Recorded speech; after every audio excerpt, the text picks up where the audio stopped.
Hi hello నమస్తే నేను మీ సురేష్ యాదవ్.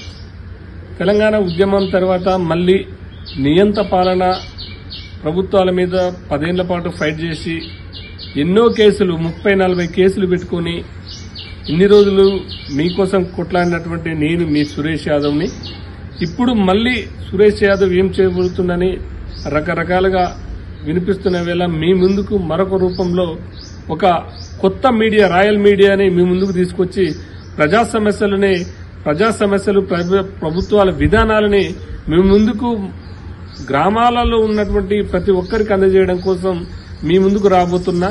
ప్రతి ఒక్కరూ ఈ సురేష్ ని మీ బిడ్డగా ఆశీర్వదించాలని కోరుకుంటూ మీరందరూ కూడా నాకు మద్దతు ఇవ్వాలి, పూర్తి స్థాయిలో మద్దతు ఇవ్వాలని మనస్ఫూర్తిగా కోరుకుంటూ సెలవు తీసుకుంటాను.